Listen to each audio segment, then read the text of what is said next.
Ooh, the rare preview discovery queue. I'm totally busted due to Valve's changing of widescreen to widescreen. But anyways, let's go. Winter survival coming up here in the northern hemisphere. Remember when people, like, just swaths of people used to die because they couldn't deal with winter? I think in Eastern Europe, that's still one of the ways to deal with the homeless. Those strong winters. Here we have warming centers so they can seek shelter. We live in a humane society where we want to keep our homeless around. They're what define us as Canadians and Americans, our homeless. So what is this, Rust? Or what's that other one that I was playing years and years ago? Icarus. Winter Survival is a story-driven survival game where trauma turns reality into a reflection of your breaking mind. Oh, it's an indie developer simulator. Didn't Long Dark already take this to its logical conclusion? Why did anybody feel the need to make this? Battle cold, hunger, hallucinations, and adapt to the wilderness as it adapts to you. I wonder if Drago Entertainment has ever spent any time trying to actually do these things. This came out on the 19th of November and self-published little indie game. There is a demo. They want $24.30 for it. And of course, exhortations to join their community, first and foremost, above all other copy. There are 3 different game modes: Story Survival and Cold Wave. Okay. Story-driven survival experience, Sanity System. Oh, that's brand new. Fully customizable experience in a dynamic environment. Uh-huh. The mind is your main enemy. Is it, though? Is it really? Just get in touch with yourself. It's not that hard. Sanity is your most fragile resource. Adapt to the wilderness as it adapts to you and survive by any means. Mastering the art of survival. Again, I have to wonder whether these layout glitches are due to Valve's ineptness with web development. I don't know. Want to hunt that deer which stalks the area? Great, but act quickly to secure that tasty meal before other far more dangerous creatures lay their claws on it. This game may contain content that is not appropriate for all ages. It contains bad language in the form of the protagonist cursing. Oh no. It also contains visual violence towards animals and blood, hunting wild animals for survival or getting injured. Yeah, the lost art of cursing. It's one thing I've noticed watching all this Ark Raiders gameplay. The people have forgotten how to really properly insult each other. It's always just, you faggot, you retard, kill yourself, fuck your mom. It's like, get inventive, kids. Come on. Okay? That's your one chance to become content for some struggling live streamer's channel. Curse them out. Wretch Divine Ascent. Okay, what is this now? And Ronin, Assassin, Warlord, and Knight. Somebody did a Souls-like sort of thing. You have a classic Tetris-type backpack. I don't know. The UI leaves a lot to be discovered. Or to be desired. Oh, so you set up your inventory in a specific way, and then that determines how your attacks work? And it's like turn-based combat of some kind? I think that might be it. I don't know. It's like somebody tried to demake, what's that Ubisoft game? The Swords one. Oh my god. I did not sleep well last night. You know, the Ubisoft Swords game that totally wrecked that game developer's life. Great documentary on it. For Honor is the name of it. I knew if I talked about it long enough, it would come to me. You should absolutely watch the For Honor documentary and see how, you know, as much as I'm an Ubisoft apologist, Ubisoft really fucked over the developer of that game. But he did have a major ego problem too. It's always a two-way street. Nobody is just innocently driven over by a truck. When it comes to human politics, there's always 2 sides to every story, sometimes 3 or 4. Anyways, this is Wretch Divine Ascent, a 1v1 tactical auto battler. Okay, put me right to sleep. With elements of rogue-like mechanics, there's more snooze, hitting the snooze button here, and backpack management in a dark and medieval art style. Just mash it all together and hope it works, right? Oftentimes when you throw a ton of ingredients into a pot, you end up with shit rather than stew. This was inspired by backpack battles and developed with Unreal Engine. That's a huge selling point. Create your own. Want to hear your graphics card take off like a fighter jet? Our game is for you. Create your own unique attack combos by arranging items in your backpack to connect moves. I could figure it out from the screenshots. It's just the presentation is so generic. It's like a bunch of asset packs and very poor UI design that's sort of supposed to ape FromSoft. Came out on the 19th of November from Ogopogo, published by Sapstar Games. They want $19.50 for this slop. I don't think so. And there's a huge roadmap, too, so the game isn't really done. This is how early access used to go, but now they're just slopping it up there with as much motion blur and baked in out-of-the-box particle effects as possible. Wu Jiang arrives. Wu Jiang joins the roster. Pack your power. So yeah, it's a backpack hero sort of thing. And as you arrange your inventory, so your attacks are determined, I guess. Kind of interesting. Just the presentation. It's so, I don't know, generic. Undergo up to 10 battles per game against real players. Okay, so nobody, right? You're just going to be sitting there in the lobby all day while this developer begs their mom to log in. This version includes 4 characters and 251 different items, equipment, and moves to choose from. We will continue. What's this we stuff again? Are you gender confused or just trying to pretend that you're more than one dude in a basement somewhere? Continue improving and updating as they progress in their game development. So it's early access. Like, what are you doing? You're trying to trick people with this and charging almost $20, like a premium price for this. Ugh. They're everywhere, these shisty developers. Dusk Punk. Oh, here's a new one. It's not Solar Punk, it's Dusk Punk. That's what happens after Solar Punk goes to bed for the night. You get Dusk Punk. A little bit of that impressionistic style, like Disco Elysium sort of made hot. It's almost got a full Disco Elysium presentation here, with the dialogue on the right like that. Looks like it's just choice-based. Sort of a user interface simulator with a couple of extra steps and some decent... I wonder if it's hand-drawn art. Doesn't really matter. They did a good job with the painterly style there. Also reminds me a bit of Dishonored. So probably time for another Dishonored playthrough. There's a great game that you can revisit every few years and still have a great time with. This is a gritty, dice-driven role-playing game in a steampunk city. Now, I thought it was a duskpunk city. Well, get your punk straight here. You escaped the war, capital W, but how to survive? Explore the city, build up your skills, decide who to trust, choose carefully. You might just spark a revolution. I was thinking As We Descend, waiting for that to come out of early access, which is a more polished version of this, taken to a further conclusion in the design space, but, whatever. Came out on the 19th of November from Clockwork Bird and James Patton, published by Clockwork Bird. There is a demo. They want $26 for this because it's art. Choose your course. It's inspired by tabletop role-playing games and narrative adventure games like Citizen Sleeper. Okay, Citizen Sleeper was actually very good, the first one. I haven't played the second. Friends and Foes, funded by Vienna Business Agency, a fund of the city of Vienna. And they're serious about the games business. I'm good. I can tell how this would play out. Oh, was there a mature content? Yeah, all mature content is expressed via text, not images. This game tells stories about the most desperate members of society who are forced to steal, fight, and beg just to get by. Oh, it's live streamers. Yeah. The main character is haunted by trauma from war and must use illegally obtained drugs to self-medicate. Oh, no. PTSD is a bitch. All right, I'm good. Neon Inferno. I think I heard about this old side-scrolling throwback. And chunky pixel art. Looks like a fair amount of love was put into this retro fetishistic extravaganza. I mean, okay, you got some vertical shooting as well as the horizontal action. Kind of cool. Play a male or female character. Yep, these were the days. I don't know if today is the day, but here it is. New York City 2055, a city beyond salvation. Blast your way through this dense cyberpunk jungle in Neon Inferno. An explosive fusion of 2D run-and-gun and gallery shooter, and help the family dominate its streets. Yeah, gallery shooter, that's what the vertical shooting is called.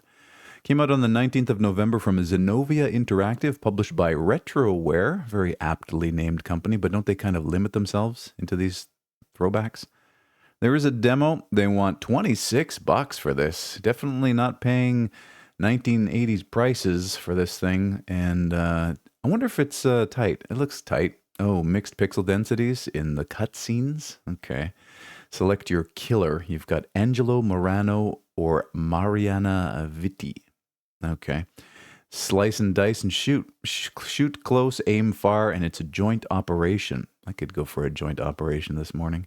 Grab a friend and expand the family's reign across the city together. and go up against a rogues gallery of unruly bosses, one mission at a time. This guy reminds me of an amalgam of all of those sort of Japanese Metroidvania and action adventure characters from the late 90s PSX era. You got a bit of Dante in there, a little bit of Simon Belmont. The game contains cartoon 2D violence with small amounts of blood and a few gruesome death screams. Yeah. I mean, I'll take a look at the demo just for gits and shiggles, but I don't think I would seriously pay $20 for this. Again, this is a humble bundle special at best. Sectori. Okay, what's this now? Some unique looking puzzling or shooting, or is it incremental? Kind of interesting hex and abstract art style taken to a very far conclusion here. Although it is simplistic at best, like your character's a triangle, but the way they pushed it was good. Although it is a roguelite, as evidenced by the pick one of three things. Is it corridor based? Like, how exactly does this work? I'm curious. Sectori is an intense, fast-based twin-stick shooter. Really? In arenas this small? Huh. Infused with hard-hitting techno music. A game where the high adrenaline gameplay, visuals, and music come together to transport you into another state of consciousness. Yeah, I was going to mention the Res and the Tetris effect, sort of effect. Tetris effect. That's going on here. Came out on the 18th of November from Kimo Latinen, published by Kimo Factor Oy. Is that Finnish? I want to guess Northern European. They want $19.50 for it. A lot of folks trying to charge probably a bit too much for games this morning here. Pure simple gameplay, quick runs, lots of challenge and replayability. 5 world campaign mode, alternate ships, 3 difficulty modes, 6 alternate game modes, and varied selection of challenges and medals to reach for. Oh, here we go. Here's a personal appeal. With this game, I wanted to create a shoot-'em-up where every run feels familiar but is still completely unique. A game of skill, not memorization. The handcrafted attack waves, levels, and even the bosses are combined, randomized, and layered with the upgrade systems in a way that creates an interesting challenge for every run. The aesthetics of the game are very much inspired by techno music. Fast, detailed, colorful, saturated, intense, aggressive. Dive in, take on the challenge as it comes, and have fun. And this might cause a seizure. I'm curious. I'm sad there's no demo. Almost tempted to wishlist it, but again, I have a bunch of twin sticks. Vex. Was it Vex? The hell was the name of that one? Very cool twin stick that I keep trying to get into, and you have to rescue some humans. It's sort of got a lot of Robotron DNA in it. Is it called Vex? Again, memories going. Never get old, kids. Anyways, yeah, good luck there, Kimo. I think you got something on your hands here. More Atelier Ryza. Oh, God. Atelier Ryza 2, Lost Legends, and the Secret Fairy DX. And Koei Tecmo is just dumping these Atelier Ryza re-releases out on Steam, cashing in on stupid gooners, anime manga brains. Like, again, look at how just full of bait these games are. Like, who is this girl? Is this girl 4 other girls? I guess so. It's interesting. When I went and lived in Japan, the first thing I was surprised about, this was 1999, was how many whores there were on the train. And then I was later told that those weren't prostitutes. That was the style of the time. Girls loved to dress like sluts, and they thought it looked cute. For them, it was cute. I was shocked. I got used to it after a while, but the initial culture shock coming from old puritanical Canada was immense. And I don't know how I feel about it. I mean, it's whatever. It's a thing for women to discuss. This edition includes new stories, playable characters, Empel and Lila, and features that have been added to Atelier Ryza 2 Lost Legends and the Secret Fairy. Came out on the 12th of November. It didn't, really. From Koei Tecmo Games Limited, everybody's favorite Japanese indie slut company. They want $52 for this game. I don't know if these games ever go on a deep sale. Not that I'd ever want to play them. Giant tits and a fat ass wearing fucking crotchless pantyhose. Like, what are we doing? What are we doing?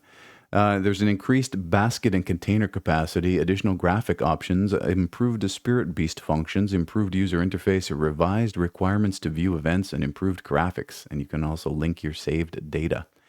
That's it. And I might also turn your brain to mush, too, trying to consume this story, but what do I know? Penelope Pendrick and the Art of Deceit. Okay, do I want to be Penelope Pendrick? Is this an environmental exploration, detective deduction sort of thing? Point and click, static environments kind of thing? Been a minute since we've seen this. These games were great. Myst, one of the big innovators in this space, and I don't know if there's a room for them in 2025, but here's one. You can't say they stopped making these because there's still indies out there trying to make them. Pick up your magnifying glass as writer-turned-detective Penelope Pendrick in this first-person point-and-click mystery adventure. 3 people have suddenly vanished from the sleepy town of Carlisle. Follow the clues, interrogate suspects, and solve puzzles to end this case before it ends you. Came out on the 19th of November from Default Cube Games, self-published. There's a demo. They want $32.50. What? Okay, there's a story. You're Penelope. I don't know if I want to be Penelope. I'm not a Penelope. I'm more a Peter kind of guy. But hey, you do you. Point and click gameplay, first person point of view, single player, fully voice acted. Detailed environments, complete closed captioning, and mystery adventure genre. I'm good. Good luck there, Default Cube. T for Sana. All right, another pixel art throwback with mixed pixel densities and Legend of Zelda top-down hard view presentation. You talk to praying manti, interesting, and fire. But you look like the white-haired, this white-haired female protagonist that I see everywhere. I think that's also an example of someone's certain lesbian-based desires or something. I get that feeling. It just gives me that feeling. I've seen it enough times. T for Sana is a story-driven exploration game set in a Slavic-inspired fantasy world. You play as Vesna, a spirit healer who's losing her memory. Discover recipes, find new ingredients, and cook traditional dishes to restore the balance between the mountain spirits and the villagers. Came out on the 14th of November from Pillow Soup, self-published. They want $11 for it. Finally, a reasonably priced game, despite the fact that it features a protagonist I have zero interest in. That's great. Wonderful. I feel slightly redeemed this morning. Remember your recipes, gather the right ingredients, heal with cooking. Well, it's a game that teaches the ladies to cook. That's always nice. Beats having to go out every night and empty your wallet for some lady. No, get her in the kitchen. Or get yourself in the kitchen and learn to cook. I don't know, this ain't for me, but hey, it might be right up your alley. Honu. Okay, been a minute since we've seen a anthropomorphic fox protagonist. But here we are in first person, and I mean, it looks like they did their best with the 3D. It's okay, it's colorful, it's readable, it is a little bit amateurish, but hey, that's one of the charms of making indie games, right? And playing them.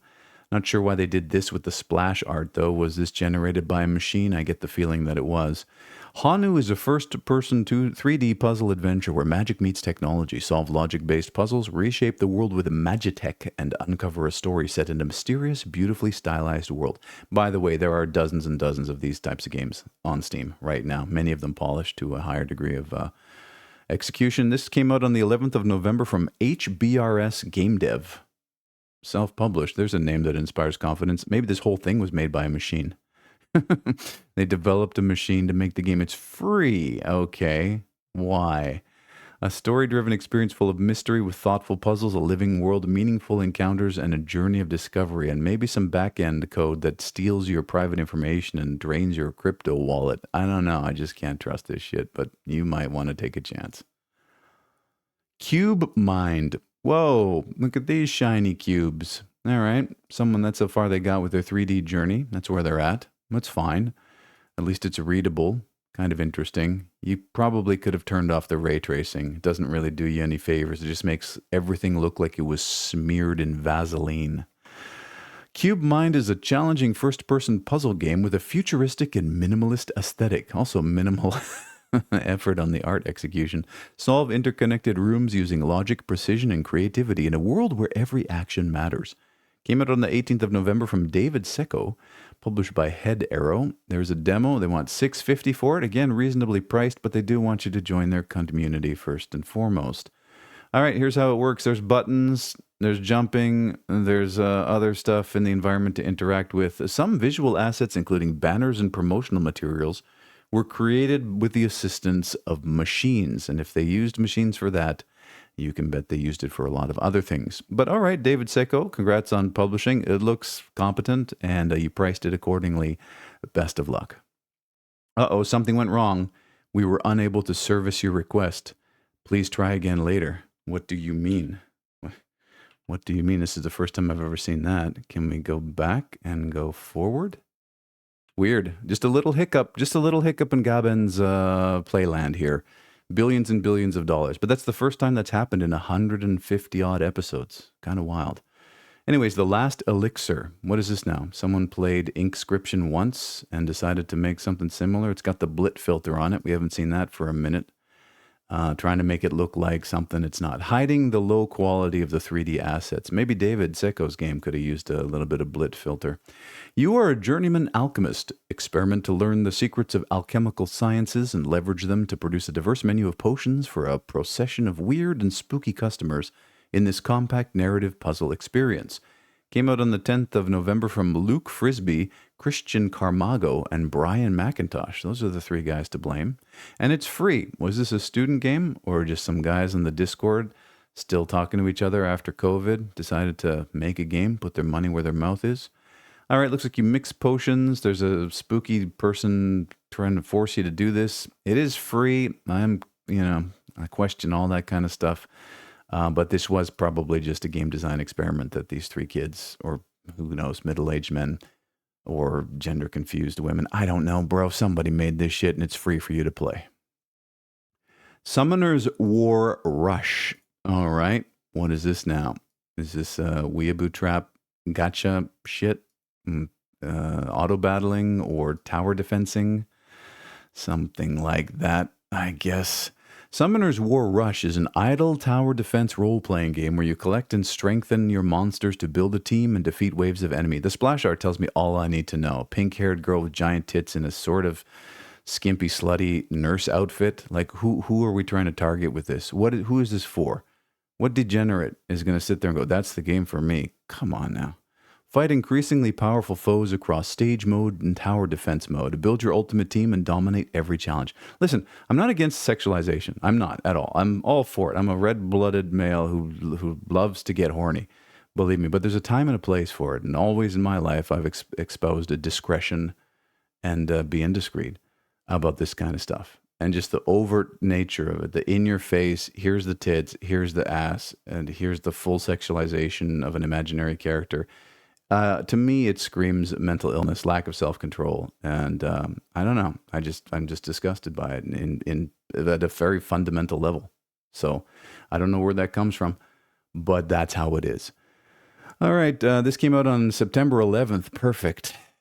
From Com2 US or Come to Us. Nice. Self-published. It's free, but it requires a Google, Apple, or Hive account. So I guess this was some mobile trash. And again, the splash art kind of tells it all. I don't know. I just don't know. What does it do to your brain? Again, you are what you consume, and I feel like a lot of these games will be to blame for all the gender confusion that's out there and people's just inability to get along with each other and open up conversations with others and have fulfilling relationships. I don't know. I just feel that way, and let's get the fuck out of here. 19,535 games have been viewed. You have yourself a fantastic day.